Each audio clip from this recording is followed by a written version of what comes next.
Did you ever wonder about the recipes that helped us survive the Jim Crow South? These recipes were the scraps, the greens, and the grains that kept families fed when money was scarce and rights were denied. But what else did they carry besides hunger and survival? Hoe cakes were more than just a meal. They were survival cooked into thin cornmeal rounds right on a griddle or even on the flat side of a hoe over the fire. Families without flour or yeast relied on cornmeal, salt, and water, sometimes adding a little fat if they had it. The cakes cooked quickly and could be eaten plain, with syrup, or alongside beans and greens. For many, they were the daily bread, dependable and filling even when money was gone and choices were few.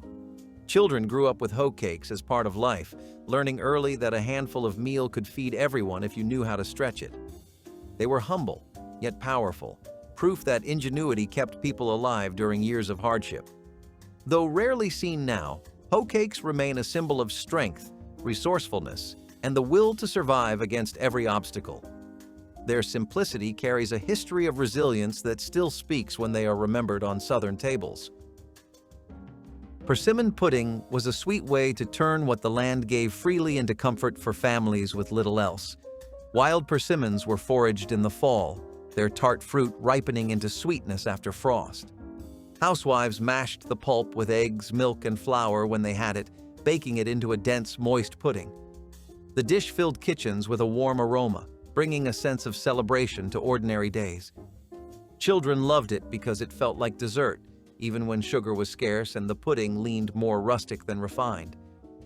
Persimmons grew wild in many areas of the South, making them a gift for families struggling through segregation and poverty. The pudding was never fancy, but it carried a sweetness that softened the edges of hard times. Over the years, it has faded from common memory, yet it once stood as a reminder that survival sometimes tasted sweet, even when the world outside felt bitter and unfair. Cane syrup sweet potatoes were a dish that turned the simplest root vegetables into something rich and satisfying. Farmers harvested sweet potatoes by the bushel, storing them through the winter as one of the few dependable crops. To stretch them, cooks baked them in thick cane syrup, which caramelized into a glossy coating that clung to the slices. The syrup added both sweetness and calories, vital in times when food had to work hard to fill hungry stomachs. Families often ate them as a side, though sometimes the dish stood alone as a meal when meat was too costly. Children looked forward to the sticky, sweet flavor, a rare treat in days when dessert was not guaranteed. Cane syrup was local and affordable, making it a lifeline for many Southern households. Though this dish has mostly vanished, it once filled tables with warmth, proving that even in hard years, people found ways to create comfort from what little they had. Sorghum syrup cookies were rustic, chewy, and born of necessity, flavored by the sorghum that poor communities cultivated when cane and refined sugar were out of reach. Sorghum grew well in southern fields, and its thick, dark syrup became a staple sweetener. Housewives stirred it into flour, lard, and eggs when available, baking cookies that were humble but satisfying. Children loved them because they offered sweetness in a world where candy was rare. They traveled well, too, carried in lunch pails to school or into the fields for long days of work. The strong, earthy flavor of sorghum gave the cookies a distinct taste tied to the soil and struggle of the South. They were never luxurious, but they symbolized how families took pride in making something special out of very little. Though sorghum syrup has faded from most kitchens, these cookies remain a piece of history, a reminder of resilience baked into every bite of survival sweetness. Pine bark bread was a dish of desperation, made when even flour was beyond reach. Families ground the inner bark of pine trees into meal, mixing it with what little grain they could scrape together. The result was a coarse, dense bread that carried the taste of the woods themselves. It was not made out of preference, but out of survival when fields failed and store shelves were empty. Children ate it because there was nothing else, learning early that hunger left no room for choice. The bread filled stomachs, even if its flavor was harsh, and it kept families going through days when dignity was tested. Housewives baked it with determination, knowing their skill in stretching scraps could mean the difference between going hungry or surviving. Pine bark bread has disappeared from memory, but it once represented the hardest truth of living under Jim Crow poverty, that people endured by any means necessary, turning even trees into food when everything else was taken. Collard green sandwiches were a resourceful way to fill plates when meat was out of reach. Cooked greens, seasoned with fatback or drippings if available, were pressed between slices of cornbread to make a humble but hearty meal. This simple sandwich was portable, filling, and affordable, making it a dependable choice for families stretched thin by segregation and poverty. Children carried them to school or work in lunch pails, where they stood as proof of both ingenuity and resilience. Housewives leaned on collards because they grew well, even in poor soil, and cornbread was a staple in every kitchen. Together, they created something greater than their parts, nourishing bodies and spirits alike. These sandwiches were not glamorous, but they filled stomachs and carried families through hard days. Though rarely remembered now, collard green sandwiches once reflected a culture of survival, turning two of the humblest foods into a powerful statement of endurance and self-reliance against every hardship imposed. Dandelion green salad was a dish that came straight from the fields, where foraging often meant survival. Families gathered the bitter leaves, washing and tossing them with vinegar or bacon drippings when available. The greens were sharp, earthy, and full of nutrients, offering much-needed vitamins during lean times. Children often wrinkled their noses at the bitterness, but they ate it because it was what the land provided. Housewives appreciated that it cost nothing but effort, a way to feed families without spending precious money at the store. Dandelion greens were most common in spring, when fields were full and gardens had yet to produce crops. They symbolized resilience and adaptability, proof that food could be found even in weeds overlooked by others. Over time, salads grew richer and more varied, pushing dandelion greens aside. Yet in the Jim Crow South, they were more than a side dish. They were survival served on the table, a bitter but sustaining reminder of strength. Goober pea cakes turned the peanut, long dismissed as poor man's food, into something hearty enough to take the place of meat. Families ground peanuts into meal, mixing them with cornmeal, eggs, and drippings if they had them, then frying the mixture into patties. The cakes were dense and filling, offering protein when meat was impossible to buy. Children learned to love them, sometimes adding syrup for sweetness or mustard for tang. Farmers grew peanuts in poor soil, making them dependable for families struggling with limited land. Goober pea cakes appeared at suppers across the South, their nutty flavor tied to both necessity and pride.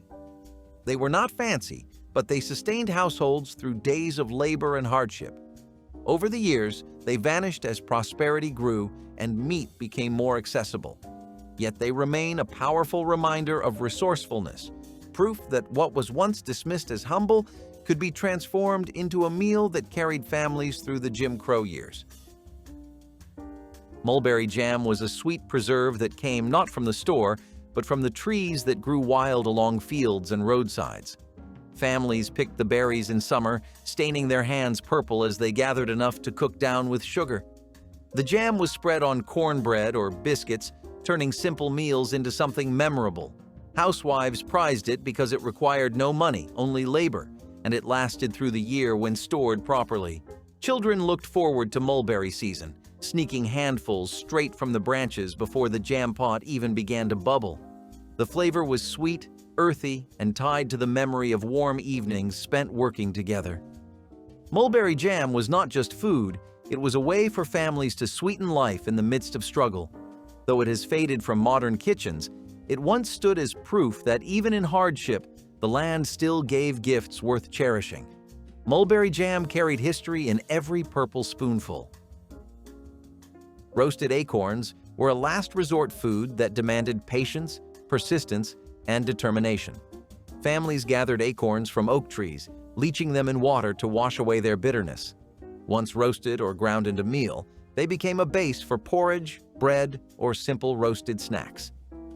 The work was long, but the result was nourishment when no other options existed. Children often joined in the gathering, their small hands filling baskets that would help carry the family through another lean season. The flavor was earthy and nutty, reminding everyone of the forests that provided when store shelves could not. Housewives baked with acorn meal not out of choice, but out of survival, proving that even the hardest, most overlooked resource could be transformed into food. Roasted acorns are rarely spoken of now, but they represent a reality of the Jim Crow South, that people survived by using everything the land offered. They were sustenance born from endurance, and they kept families alive. Chitlins, or chitterlings as they were known in many southern kitchens, were the ultimate dish of necessity, made from pig intestines that others would throw away. Families cleaned them carefully, boiling them for hours until tender, often seasoning with onions, peppers, or vinegar.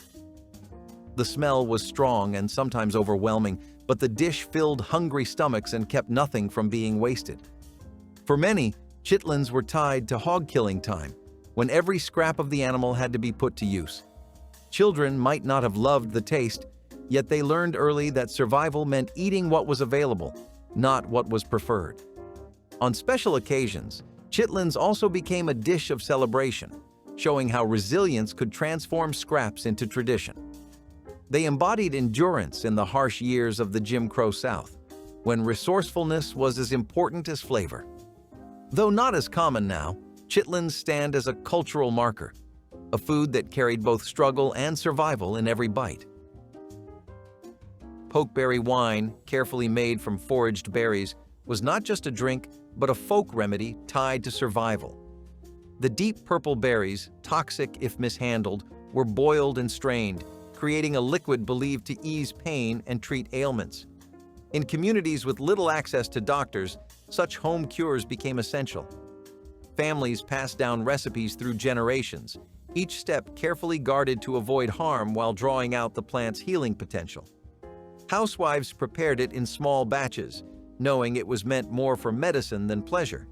Some elders took small sips daily, swearing by its ability to ease arthritis or calm nerves. The drink symbolized ingenuity, proof that even the wild and dangerous could be turned into something useful with knowledge and care. Children were warned never to eat the berries raw, but they grew up knowing the wine's importance to family survival. Though science later questioned its effectiveness, pokeberry wine was once a lifeline born from tradition and necessity. Hog maw stew was another way families stretched discarded cuts into nourishment, using the pig's stomach as the base. The maw was scrubbed, boiled, and simmered with vegetables like potatoes, onions, and carrots, creating a hearty stew. It was chewy, rich, and filling, making use of parts that wealthier households refused to eat. For many, hog maw was tied to ritual hog-killing days when neighbors gathered to preserve every bit of the animal. Housewives knew how to turn even the toughest scraps into something sustaining, feeding large families with a single pot. Children ate it because there was no choice, though the flavor grew familiar over time. Hog maw stew carried a legacy of thrift, proving that survival required turning waste into resource. It filled bowls with warmth, even when poverty made options scarce. Though rarely made today, it reflects the ingenuity of those who lived under Jim Crow, where nothing was wasted and every scrap had to earn its place at the table. Roasted sweet corn on the cob was a taste of the land, simple but powerful, eaten straight from the field. Families roasted ears directly in their husks over coals, peeling them back once charred to reveal smoky, tender kernels. It was food that cost nothing if you grew it, and in farm communities, it often became supper by itself. Children loved the sweetness and the fun of eating with their hands, while adults valued its abundance. Cornfields were the backbone of survival, offering a crop that stored, stretched, and filled bellies year after year. Roasting it brought out flavors deeper than boiling ever could, making even plain corn feel special. Families gathered around fires, eating together outdoors, sharing a meal rooted in both tradition and necessity.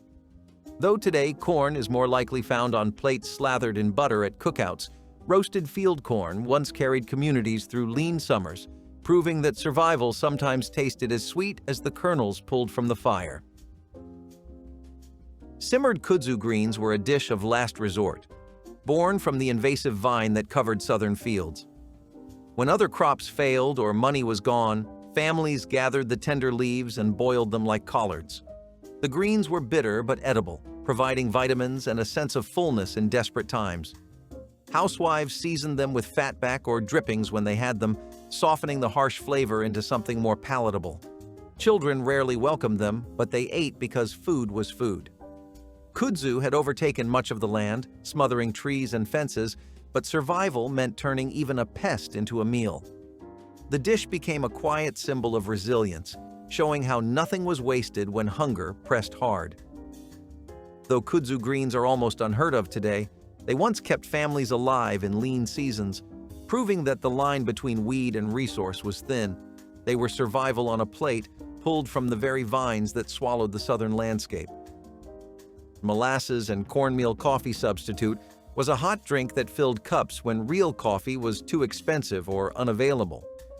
Families stirred cornmeal into water, sometimes roasting it first, and sweetened the brew with molasses to mimic the richness of coffee.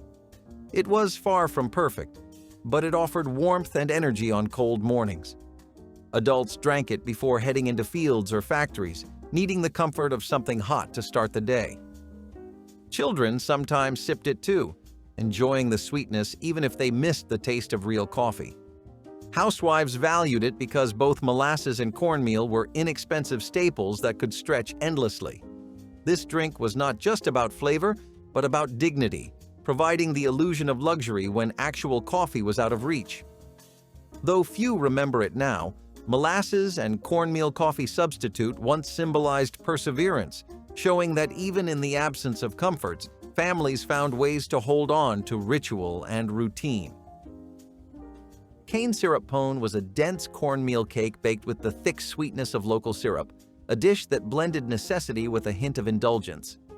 Families relied on cornmeal daily, but adding syrup transformed it into something closer to dessert. Housewives baked pone in cast-iron skillets, cutting wedges to serve alongside beans, greens, or milk. Children loved it for its sticky sweetness, one of the few treats they could count on. Cane syrup was cheaper than refined sugar and locally produced, making it an accessible luxury. The cake was filling, traveling well for long workdays in the fields. Cane syrup pone became tied to Southern tradition, remembered fondly as a comfort that sweetened otherwise harsh circumstances. Though rarely baked today, it was once a cherished dish that brightened tables during the Jim Crow years. It stood as a reminder that survival did not always mean denying joy. Sometimes it meant finding sweetness in the simplest of foods that kept hope alive. Sun-dried apples were an essential survival food, made by slicing apples thin and laying them out to dry in the sun. Families filled baskets and sheets with fruit, turning fresh harvests into supplies that could last through the winter. The dried slices were chewy and sweet, eaten as snacks or rehydrated in pies and stews. Housewives valued them because they preserved abundance when storage was scarce. Children looked forward to them, sneaking dried pieces as soon as they cooled. Drying fruit meant that a good harvest could be stretched into lean months when little else was available. The process required patience and careful attention, but it gave families a sense of security. Sun-dried apples became part of pantry shelves across the South, often stored in jars or sacks for later use. Though largely forgotten in modern kitchens, they were once vital for survival, a way to capture the sweetness of summer and carry it into the hardest winters of the Jim Crow South. Sorrel drink, influenced by Jamaican traditions, was made by steeping hibiscus leaves into a tart, refreshing beverage that carried cultural roots as well as survival value. Families brewed it during the hot months, sweetening it with sugar or molasses when possible. The drink was bright red, tangy, and cooling, offering relief after long days of work. For many, it connected them to a heritage that stretched back across the Atlantic, a reminder of resilience and identity in the face of oppression. Children drank it with joy, while adults valued its vitamins and refreshing qualities. The drink symbolized resourcefulness. Since hibiscus could be grown or foraged cheaply, it also showed how cultural traditions endured even under the harsh restrictions of segregation. Sorrel drink was not just refreshment, it was continuity, proof that survival included preserving roots as much as feeding bodies. Though less common now, It remains a reminder of how culture traveled, adapted, and survived in the kitchens of the Jim Crow South. Pickled pig ears were another way to stretch the hog to its limits, turning scraps into something edible and lasting. The ears were boiled until tender, then soaked in vinegar, salt, and spices, creating a chewy, tangy dish that paired with cornbread or greens. Families ate them because nothing could be wasted, and every part of the animal had value. Children might shy away from their appearance, but hunger made them part of the table. Housewives appreciated how pickling preserved them, ensuring that food would last beyond the day it was prepared. The dish was born of necessity but carried pride, proof of making do under circumstances designed to leave people with less. Pickled pig ears symbolized survival and ingenuity, turning the discarded into sustenance. Though far from common today, they remain part of Southern food memory, a reminder of how families endured hardship with determination. In every chewy bite was the story of resilience, written in vinegar and time. Mustard green stew was a bitter yet nourishing dish that carried families through hard seasons, simmered slowly with fatback or drippings to soften the strong taste. These greens were one of the most dependable crops in the South, thriving in poor soil and often lasting through the cooler months when other vegetables had failed. Housewives would cook large pots of mustard greens, letting them stew for hours until tender, often serving them with cornbread on the side to soak up the flavorful potlikker. Children did not always love the taste, but they ate it because it filled their stomachs and offered vitamins they badly needed. The bitterness reminded people of the harsh times they were enduring, yet the comfort of the warm stew reminded them of the strength in their communities. It was not fancy or celebrated, but it became a dish of survival, passed from one generation to the next. Mustard green stew stood as proof that even in scarcity, the land still gave enough to keep people going through Jim Crow hardships. Hominy grits with drippings turned the simplest of grains into a sustaining dish, transforming a plain pot of corn hominy into something rich and hearty. Families would boil the dried kernels until soft, creating a thick base that was filling on its own, but it was the addition of leftover pork or chicken fat that made it truly nourishing. The saved grease gave flavor, richness, and much-needed calories to a food that otherwise carried little beyond bulk. Housewives prized grits because they stretched easily and could feed a large family with very little cost. Children grew up with bowls of it, steaming hot and comforting, often for breakfast, but just as often at supper. The dish reflected the reality of Jim Crow life, where nothing went to waste and every scrap had to earn its place. Hominy grits with drippings showed how frugality shaped meals into traditions, feeding bodies while reminding families that survival depended on using every bit of what was on hand. Wild blackberry cobbler was one of the simplest desserts, but also one of the most joyful, pulled straight from the land itself. Families and children foraged blackberries along fences, ditches, and backfields, filling tin pails with whatever they could gather. The berries were tart and often scratched from brambles, but once baked into a cobbler with biscuit dough or cornmeal crust, they became a dish of celebration. Sugar was scarce, but even a little was enough to transform the berries into something special. Cobbler was not just food, it was an event, often marking the height of summer when blackberries ripened. Children loved the sweetness, licking their fingers after every bite, while adults cherished the memory of turning foraged fruit into dessert. In a time of scarcity, wild blackberry cobbler proved that joy could still be found in simple things.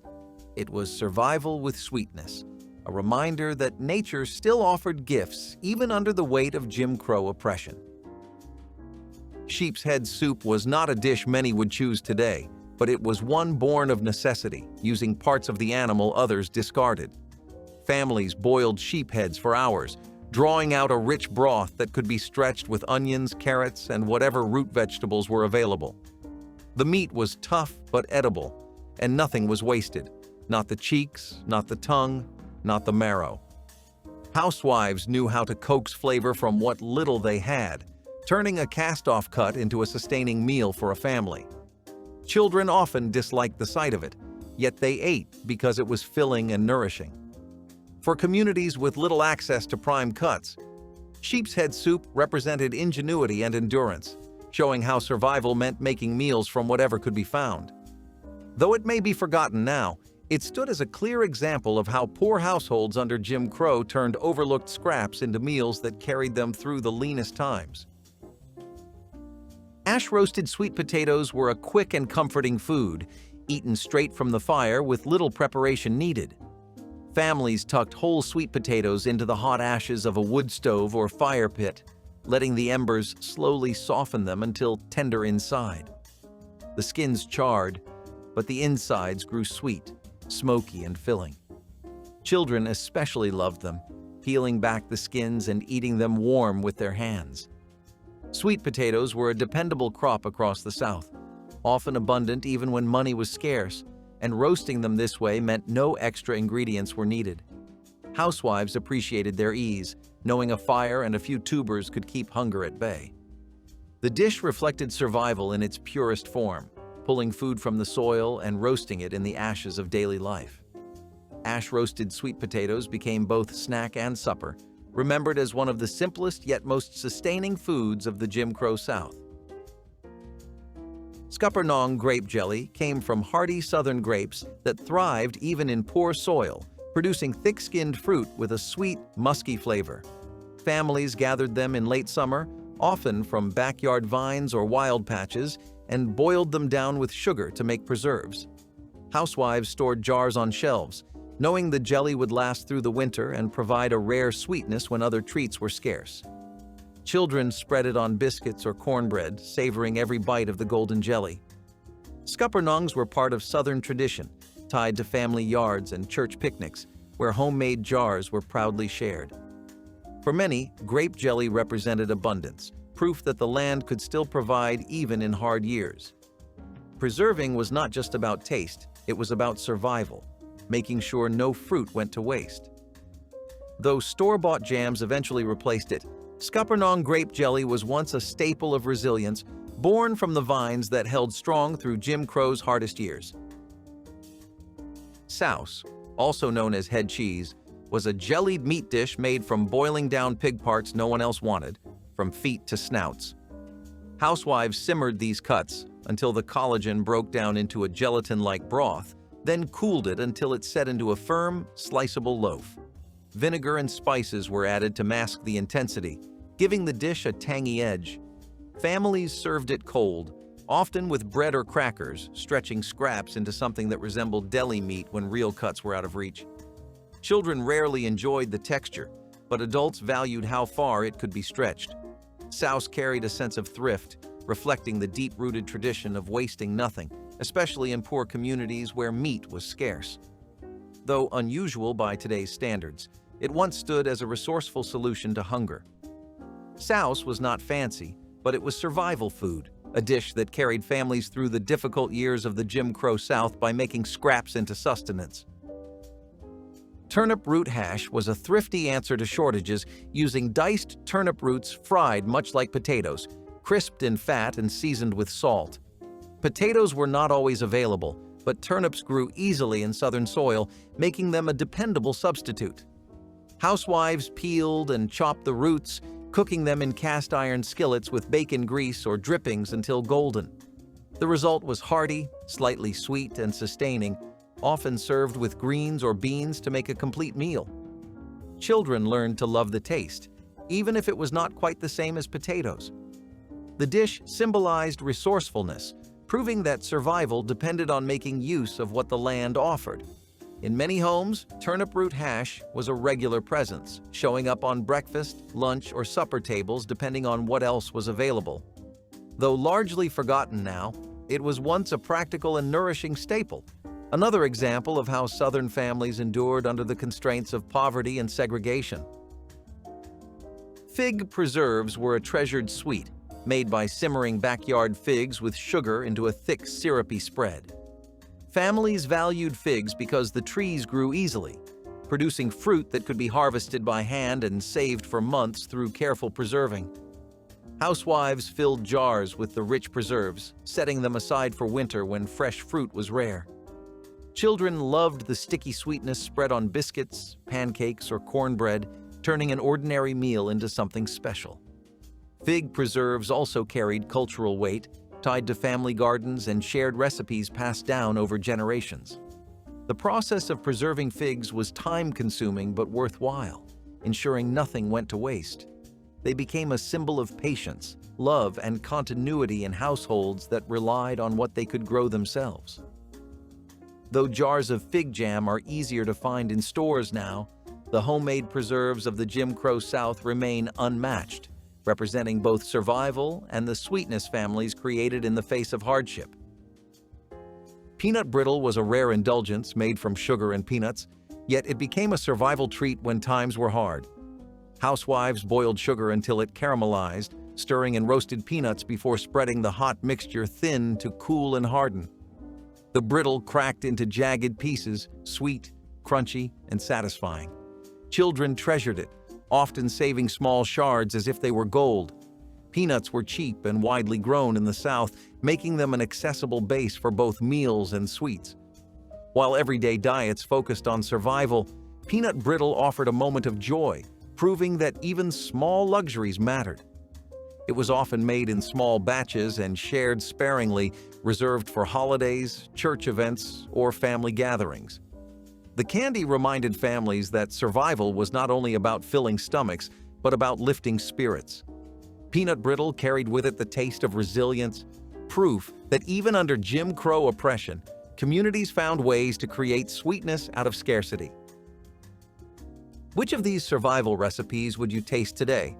Share your thoughts below, like the video, and subscribe to keep these stories alive.